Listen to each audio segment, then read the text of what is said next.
बार की बात है, एक गांव में बिरजू नाम का एक आदमी रहता था। बिरजू के घर में शौचालय तो था, पर फिर भी उसकी पुरानी आदत की वजह से वो हर रोज सुबह सुबह खेतों में हल्का होने जाता था, वो भी किसी और के खेत में। बिरजू एक दिन सुबह सुबह, आए हाय सुबह हो गई। अरे कुसुम, कहाँ गया मेरा लोटा? कहीं दिख क्यों नहीं रहा? और ये कुसुम कहाँ हो? कुसुम बिरजू की पत्नी थी। कुसुम बिरजू की आवाज सुनकर गुस्से में उसके पास आती है। अरे क्या हुआ, काहे सुबह सुबह चिल्ला रहे हो? मुझे सुबह से ही हजारों काम रहते हैं और तुम्हारे पास तो बस एक ही काम है, हल्का होना, वो भी उसके लिए इतनी दूर खेतों में जाते हो। अरे घर में इतना बड़ा शौचालय बना तो हुआ है, फिर भी साहब को खेतों में हल्का होने जाना है। अरे तुम मुझसे क्यों सुबह सुबह बहस कर रही हो? तुम्हें तो पता है कि सालों से ये मेरी आदत रही है।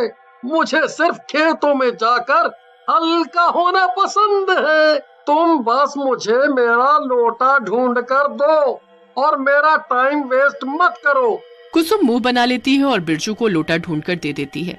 ये लो, और अब मुझे परेशान करना बंद करो, जाओ हल्का होने जाओ। बिरजू लोटे में पानी भर लेता है और खेतों की तरफ चल देता है। हमेशा की तरह बिरजू अपनी मनपसंद जगह पर हल्का होने बैठ जाता है। जैसे वो हल्का होकर उठता है, उसे कुछ दूरी पर एक लड़की खड़ी दिखाई देती है। अरे मुझे नहीं पता था यहाँ मेरे अलावा कोई और भी हल्का होने आता है। एक तो मेरी इस कमजोर नजर की वजह से दिखाई भी नहीं दे रहा। कहाँ कौन है? लगता है कोई लड़की है। छोड़ो मुझे, क्या मैं चलता हूँ घर। पर तभी बिरजू देखता है कि वो लड़की उसी के पास आकर खड़ी हो जाती है। तब जाकर बिरजू को दिखाई देता है कि वो कोई मामूली लड़की नहीं बल्कि एक चुड़ैल थी।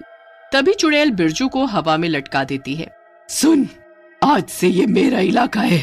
अगर तू दोबारा यहाँ दिखा या यहाँ हल्का होने आया तो मैं तुझे जिंदा नहीं छोड़ूंगी, समझा? माफ कर दो मुझे, अब मैं यहाँ नहीं आऊंगा। छोड़ दो मुझे प्लीज, जाने दो। चुड़ैल बिरजू को दूर फेंक देती है और बिरजू उल्टे पैर अपने घर भागता है। बिरजू को हांफते हुए देखकर कुसुम उससे पूछती है, क्या हुआ जी, क्या बात है? ये अचानक से दौड़कर आने की क्या जरूरत थी? हल्का होकर ज्यादा ही एनर्जी मिल गई है या कोई भूत दिख गया क्या रास्ते में? अरे भूत नहीं, चुड़ैल। क्या? अरे हाँ, सचमुच की चुड़ैल। तुझे पता भी है, आज खेत में हल्का होने के बाद जब मैं उठा तो वहाँ मुझे एक चुड़ैल ने पकड़ लिया। हाय राम, फिर उस चुड़ैल ने मुझे हवा में लटका दिया और दूर पटक दिया, और ये भी कहा कि अगर मैं दोबारा वहाँ दिखा तो वो मुझे मार डालेगी। हे भगवान, तो अब वहाँ दोबारा मत जाना। अच्छा हुआ आज उसने छोड़ दिया, अब सिर्फ घर का शौचालय ही इस्तेमाल करना। पर बिरजू इतना बोलकर किसी गहरी सोच में पड़ जाता है। वो अगले 1-2 दिन तो खेत नहीं जाता, पर उसके बाद तीसरे दिन वो सोचने लगता है, अरे यार, ऐसे कैसे काम चलेगा? यहाँ इस घर में शौचालय में तो हल्का होने में मजा ही नहीं आता और पेट भी ठीक से साफ नहीं होता। कुछ तो करना पड़ेगा। मुझे तो मेरी मनपसंद हल्का होने की जगह की बड़ी याद आ रही है। एक काम करता हूँ, कल फिर से वहाँ चुपके से जाकर देखूंगा, क्या पता अब तक चुड़ैल चली गई हो। बिरजू यही सोचकर सो जाता है और अगले दिन सुबह सुबह जल्दी उठकर खेत जाने के लिए तैयार हो जाता है। अरे कहाँ चल दिए तुम लोटा लेकर सुबह सुबह? याद नहीं क्या कहा था उस चुड़ैल ने? भूल गए उसकी मार? अरे तू चुप कर और मुझे शुभ काम के लिए जाते वक्त टोक मत, वरना काम खराब ही होगा। बिरजू बिना कुसुम की पूरी बात सुने खेत की तरफ चल देता है और कुसुम बस पीछे से चिल्लाती रह जाती है। खेत में पहुंचकर पहले तो बिरजू इधर उधर देखता है कि कहीं चुड़ैल तो नहीं। आहा, लगता है जैसा मैंने सोचा था वैसा ही हुआ है। वो चुड़ैल चली गई है। चलो अब मैं हल्का हो लेता हूँ। पूरे 3 दिन बाद मुझे ये सुनहरा मौका मिला है। बिरजू वहीं खेत में बैठ जाता है और हल्का हो लेता है, पर जैसे ही वो उठता है चुड़ैल खेत में वापस आ जाती है। बदतमीज, तेरी इतनी हिम्मत, तू फिर से मेरे खेत में आया और यहाँ आकर हल्का हुआ। आज मैं तुझे जिंदा नहीं छोड़ूंगी। इतना कहकर चुड़ैल बिरजू को दौड़ा लेती है। बिरजू फिर से उल्टे पैर खेत से भागता हुआ अपने घर लौट आता है। अरे अरे, आ गए वापस? और फिर से वही हालत। मना किया था ना मैंने, मत जाओ। आज तो किस्मत अच्छी थी जो बच गए।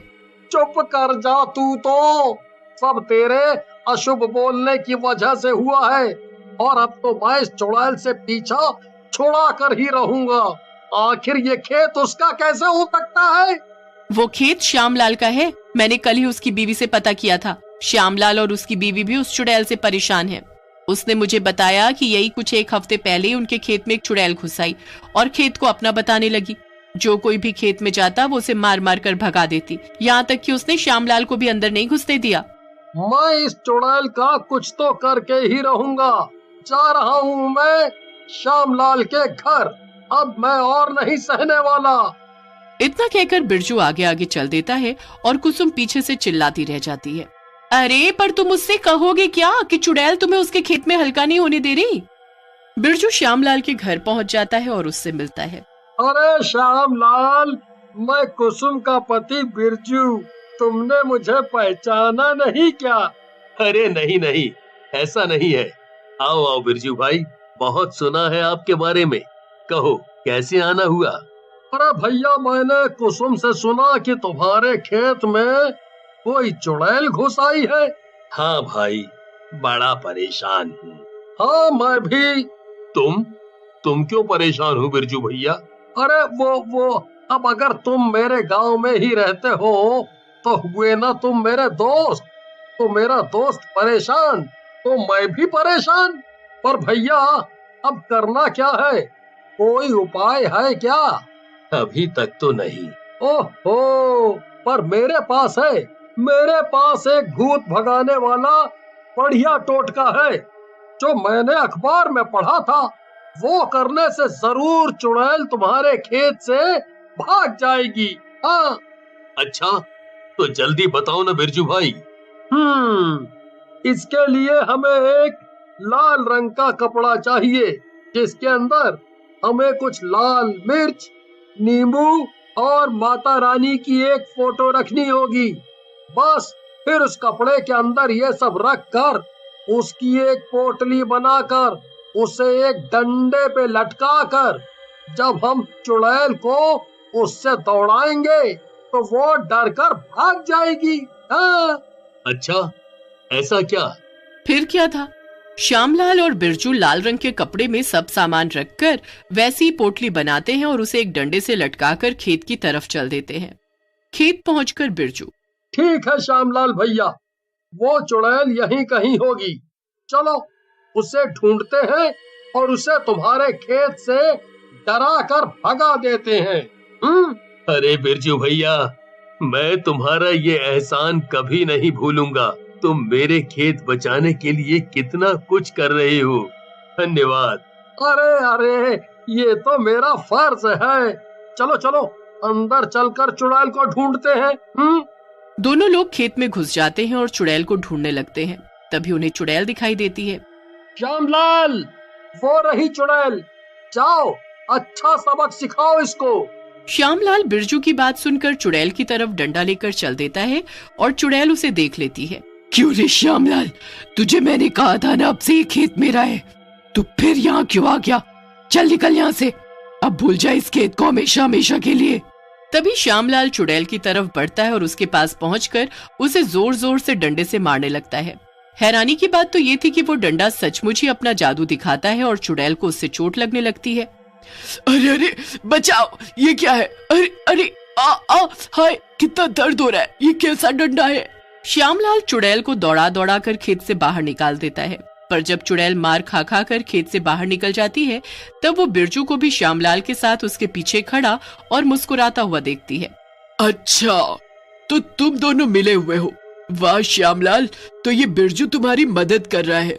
पर क्या तुम्हें ये पता है कि यही बिरजू हर रोज सुबह सुबह तुम्हारे खेत में हल्का होने आता था? इतना कहकर चुड़ैल तो चली जाती है, पर श्यामलाल बिरजू को गुस्से से देखने लगता है। बिरजू को चुड़ैल की बात सुनकर श्यामलाल से डर लगने लगता है और वो उसके पीठ पीछे से भागने की कोशिश करने लगता है, पर श्यामलाल उसे रोक लेता है। देख श्यामलाल, मुझे माफ कर दे, मुझे माफ कर दे। मैं तो तेरा दोस्त हूँ ना। दोस्त? अरे नहीं, बिल्कुल नहीं।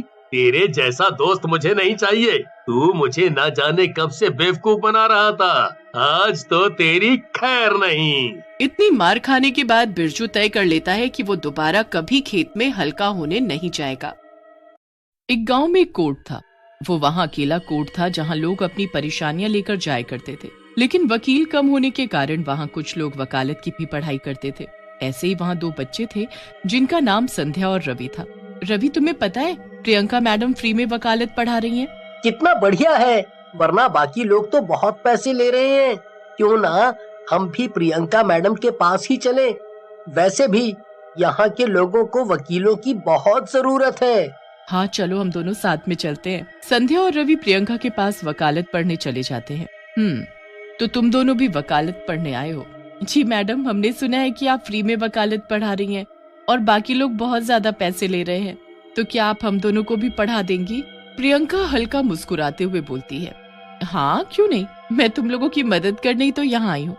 तुम चिंता मत करो, मैं तुम लोगों को अच्छे से सारी वकालत पढ़ा दूंगी। तुम लोग आज ही से आ जाओ, अब आएगा मजा। मैं पढ़ाऊंगी अब सबको वकालत।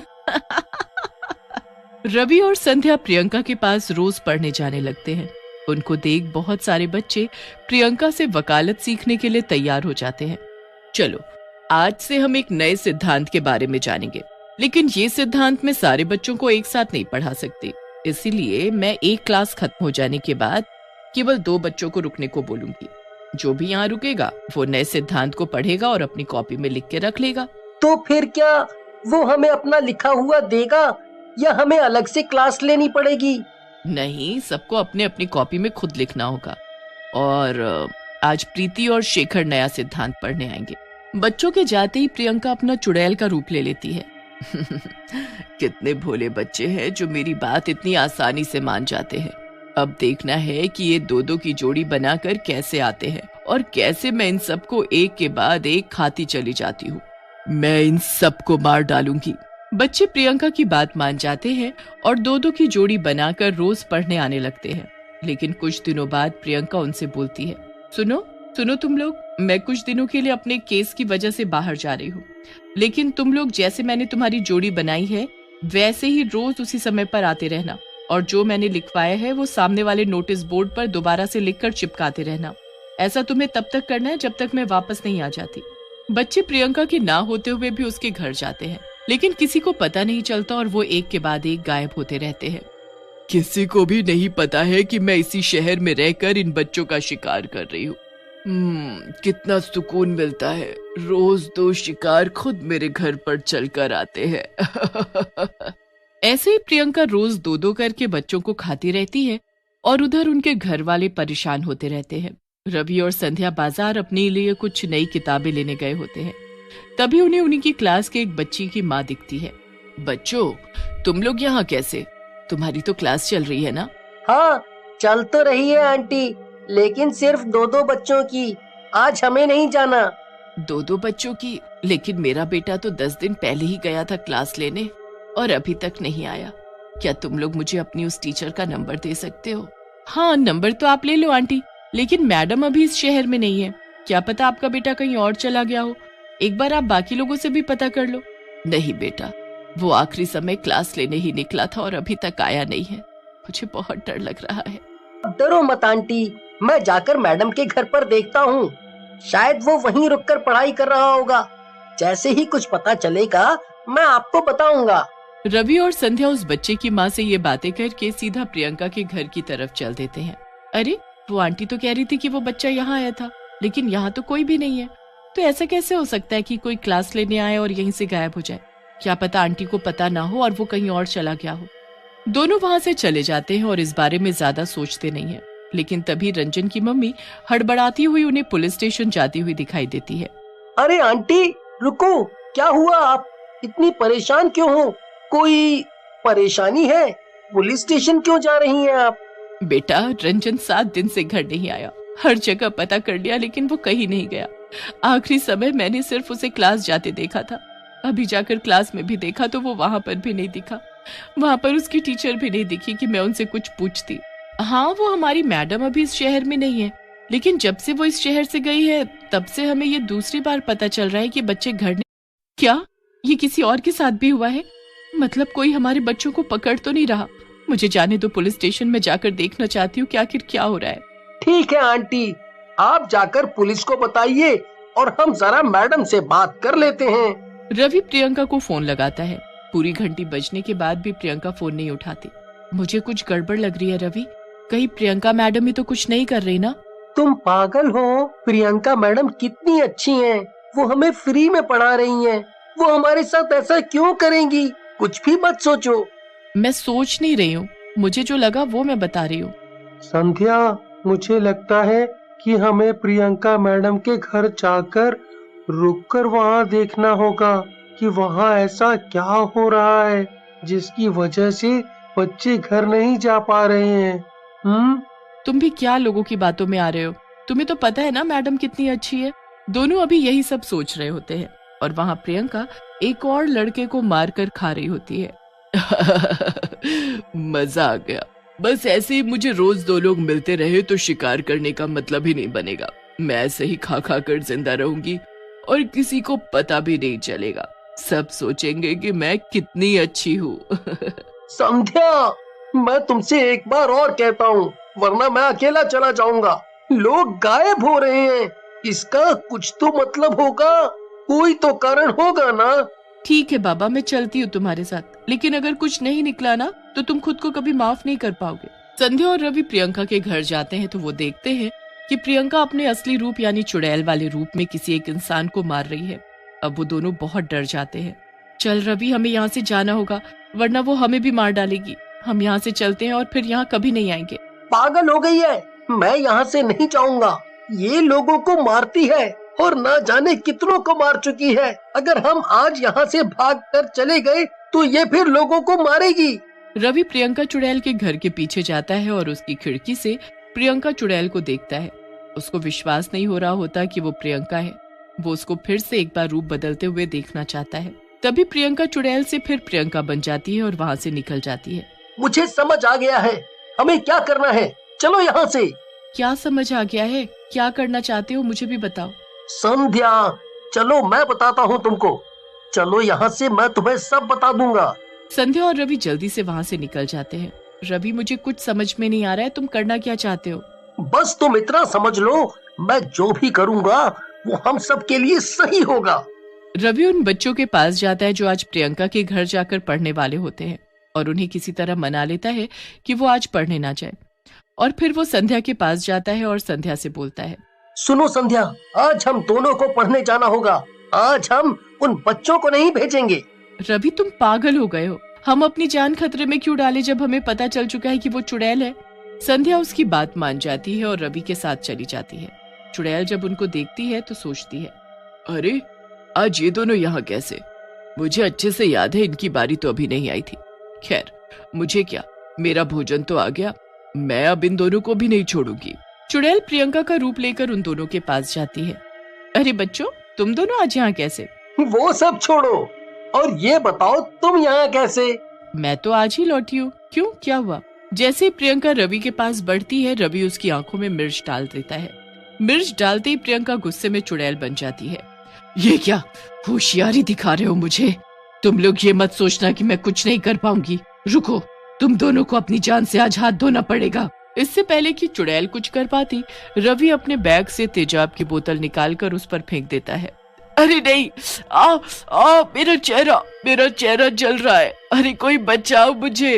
ये तुझे तब सोचना चाहिए था जब तू दूसरे लोगों को मार रही थी। उन्हें कितना दर्द हुआ होगा, ये तूने कभी सोचा ही नहीं। हम तो तुझे नेक इंसान मानते थे, कितनी इज्जत करते थे तेरी हम सब बच्चे, पर हमें क्या पता था कि तू ही आस्तीन का सांप है। यही वकालत पड़ी है तूने। आज तेरा फैसला मैं करूंगा। तू वकील है ना, तो आज मैं तेरा जज हूँ। संध्या, भागो यहाँ से, मैं इसको जला कर आता हूँ। नहीं, मैं तुम्हारे साथ ही जाऊंगी। संध्या वहीं खड़ी हो जाती है। रवि उस पर माचिस जलाकर फेंक देता है, जिससे चुड़ैल जलकर राख हो जाती है।